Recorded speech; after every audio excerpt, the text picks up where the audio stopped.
இப்ப நம்ம 3D work எப்படி போடுறதுன்னு பார்க்கலாம். நான் வந்து சின்ன சின்ன லீவ்ஸ் மாதிரி போட்டிருக்கேன். இப்ப நம்ம லீவ்ஸ் போட்டுட்டு அதுக்குள்ள பீட்ஸ்ல லீஃப் மாதிரி போட்டுட்டு இதுக்கு வெளியே அவுட்லைன் போட்டு நம்ம தனித்தனியா கட் பண்ணி செட் பண்ண போறோம். நான் குட்டி குட்டி லீவ்ஸ் போட்டு வச்சிருக்கேன். போட்டுட்டு லாஸ்டா வந்து எப்படி கம் தடவி எப்படி கட் பண்றதுன்றத நான் உங்களுக்கு சொல்றேன். பாருங்க, இப்படி நீங்க வந்து தனித்தனியா பக்கத்துல தனித்தனியா லீவ்ஸ் போட்டு வச்சுக்கோங்க. அதே மாதிரி இந்த லீவ் போடுறீங்கன்னா இங்க இருந்து த்ரெட் இல்லைன்னா நரம்பையே இழுத்து திரும்ப இந்த லீஃப் போடாதீங்க. இந்த லீஃப் முடிச்சிட்டீங்கன்னா த்ரெட்டை கட் பண்ணிருங்க. கீழே கட் பண்ணிட்டு திரும்ப அடுத்த லீஃப் தனியா போடுங்க. ஏன்னா நம்ம கட் பண்ணுவோம்ல, இங்க இருந்து த்ரெட் நரம்பு வந்து இந்த சைடு இழுத்தீங்கன்னா நடுவுல நம்ம கட் பண்ணும் போது வந்து பீட்ஸ் எல்லாமே கலந்துரும். ஒரு லீஃப் முடிச்சிட்டீங்கன்னா அதை அப்படியே கட் பண்ணிருங்க. கட் பண்ணிட்டு அடுத்த லீஃப் போங்க. இப்ப நம்ம லீஃப் ஸ்டிச் போட்டிருக்கோம். லீஃப்ல வந்து பீட்ஸ் போட்டுட்டு அதுக்கு வெளியே வந்து அவுட்லைன் வந்து எப்பயுமே 2 செயின் ஸ்டிச் இருக்கணும். இப்ப நீங்க வந்து எப்படி வந்து நம்ம கட் ஒர்க்குக்கு வந்து 2 செயின் ஸ்டிச் போடுறோமோ அதே மாதிரியே தான் நம்ம வந்து 3D ஒர்க்கு 5D ஒர்க்கு அது எல்லாத்துக்குமே நம்ம வந்து 2 செயின் ஸ்டிச் வந்து போடணும். 2 செயின் ஸ்டிச் போட்டுட்டு அடியில வந்து இந்த 2 செயின் ஸ்டிச்லயுமே வந்து கம் அப்ளை பண்ணணும். கம் அப்ளை பண்ணி நல்லா காஞ்சதுக்கு அப்புறம் தான் நம்ம வந்து கட் பண்ணி எடுக்கணும். எப்பயுமே கட் பண்றது எல்லாத்துக்குமே வந்து கம் தடவிட்டு தான் காஞ்சதுக்கு அப்புறம் தான் கட் பண்ணணும். நான் செயின் ஸ்டிச் போட்டிருக்கேன், பின்னாடி எப்படி கம் அப்ளை பண்றதுன்றத காமிக்கிறேன். நம்ம செயின் ஸ்டிச் போட்டிருக்கோம்ல, அந்த செயின் ஸ்டிச் மேலேயே தான் கம் அப்ளை பண்றேன்.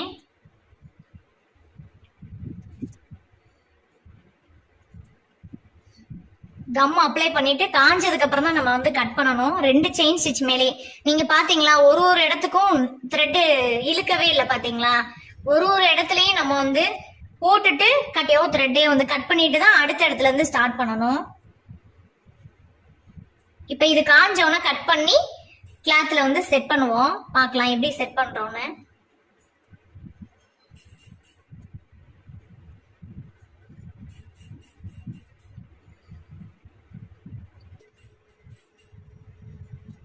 இப்ப கம் அப்ளை பண்ணிட்டு கொஞ்சம் காஞ்ச உடனே நம்ம வந்து தனியா, நான் இதை வந்து உங்களுக்கு ஈஸியா இருக்கிறதுக்காக நான் தனியா எடுத்து வச்சிருக்கேன்.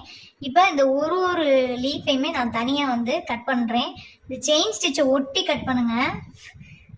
அதுக்குதான் நம்ம வந்து கம் தடவுறோம். செயின் ஸ்டிச் வந்து கட் ஆயிருமோ அப்படின்னு சொல்லி உங்களுக்கு ஒரு பயம் இருக்கும். நான் அதனாலதான் வந்து செயின் ஸ்டிச்சை ஒட்டி கம் தடவிட்டு அந்த கம் காஞ்சோன்னு கட் பண்ணும்போது கண்டிப்பா வந்து கிளாத் வந்து பிரியாது, சேஃபா தான் இருக்கும்.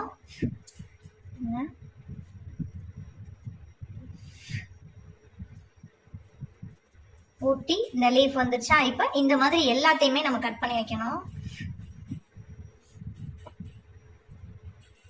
கட் பண்ணிட்டு தனியா 3D 5D ரெண்டுமே இந்த மெத்தட்ல தான் வரும். 3Dனா இந்த மாதிரி வந்து ஒரு பெட்டல்ஸா தனித்தனியா எடுத்து திரும்ப அதை செட் பண்றது. 5Dனும் போது இப்ப இந்த 2 லீஃபை வச்சு இப்ப ஒரு மயிலே நீங்க வந்து போட்டிருக்கீங்க, கட் பண்றீங்கன்னா அந்த 2 இப்படி வச்சுட்டு இந்த இடத்துல வந்து தப்பாங்க, நார்மல் நீடியில வச்சு தப்பாங்க. இப்படி தச்சுட்டாங்கன்னா அது வந்து 5D ஆயிரும். இப்ப நம்ம தனித்தனியா இப்படி வச்சுட்டு ஒரு இது மாதிரி பண்ண போறோம், ஃப்ளவர் மாதிரி பண்ண போறோம்.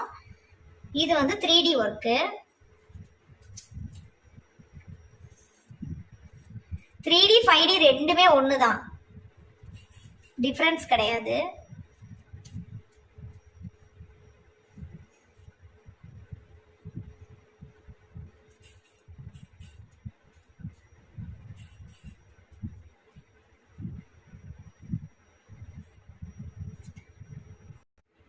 இப்ப நான் இந்த மாதிரி தனித்தனியா வந்து லீவ்ஸ் நம்ம வந்து கட் பண்ணி எடுத்தாச்சு. இப்ப வேற ஒரு கிளாத்ல இப்படி வந்து கொஞ்சம் செட் பண்ணி பார்த்துக்கோங்க, உங்களுக்கு கரெக்டா இருக்கா அப்படின்னு கொஞ்சம் செட் பண்ணி பார்த்துக்கோங்க. ஒரு ஃப்ளவர் மாதிரி வருதா அப்படின்னு கரெக்டா வச்சு பார்த்துட்டு ஒண்ணுக்கு பக்கத்துல இன்னொன்னு நார்மல் நீடில் தான் தைக்கிறேன். நார்மலா சின்ன நீடில் இருக்கும்ல, ஃபர்ஸ்ட் வந்து ஒண்ணு மேல இன்னொன்னு வச்சுக்கோங்க. அப்படி வச்சுட்டு அடியில இருந்து நார்மல் நீடில் தைங்க.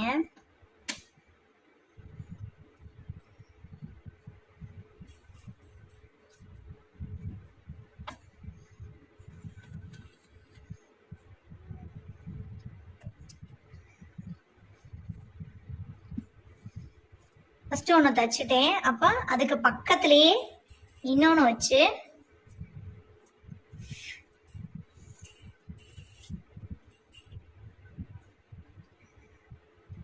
கரெக்டாக வந்து குத்தி எடுக்கணும்.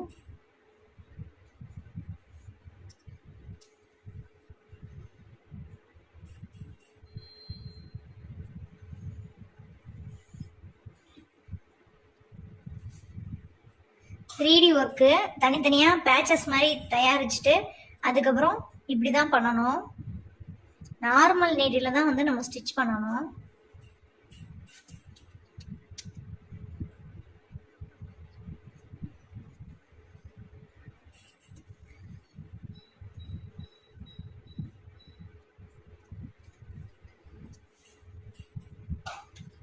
இப்போ 3 செட் பண்ணியாச்சு. இன்னும் 2 தான் இருக்கு.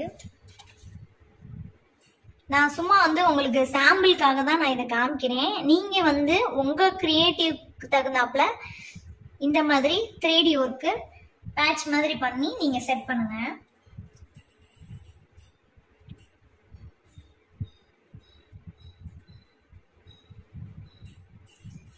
கரெக்டாக இருக்கான்னு வச்சு பார்த்துக்கோங்க.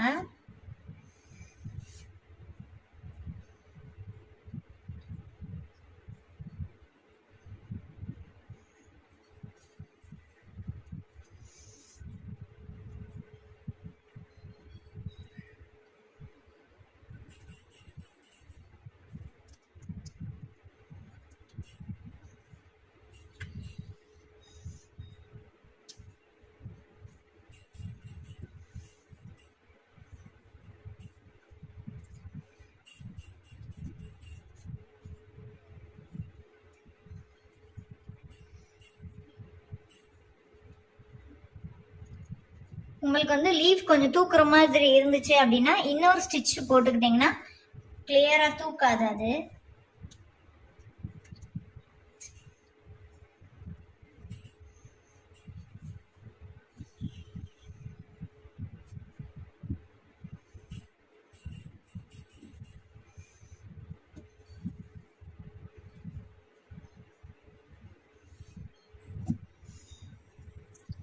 அழகா செட் ஆயிடுச்சு. இப்போ செட் ஆனதுக்கப்புறம் உங்களுக்கு தூக்குற மாதிரி இருக்குன்னா இன்னொரு ஸ்டிச் இது மேலேயே போட்டுக்கோங்க. எனக்கு வந்து இதுவே ஓகே அப்படின்னு தோணுது. இந்த இடம் வந்து கொஞ்சம் இப்படி தான் இருக்கும். இப்படி வந்து திருப்பி மடக்கி விட்டுக்கிட்டிங்கன்னா கொஞ்சம் இதாக இருக்கும். சென்டரில் வந்து நம்ம ஏதாவது ஒரு பீடு போடலாம். நான் வந்து ரவுண்ட் பீடு எடுத்து வச்சிருக்கேன்.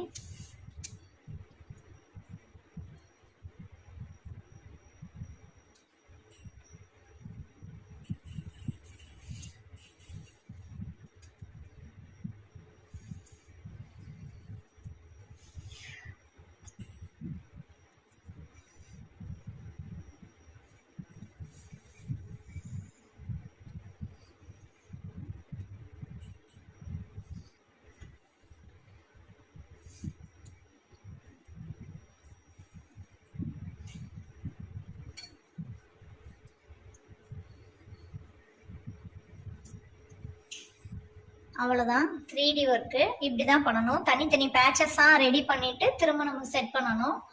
இப்போ நம்ம ஒரு ஃப்ளவர் மாதிரி ரெடி பண்ணியாச்சு. இதுதான் வந்து 3D ஒர்க்கு. 5Dயும் இதே மாதிரி தான். இது சார்ந்தது தான் அதுவும். ரெண்டுமே ஒரே ஒர்க்கு தான்.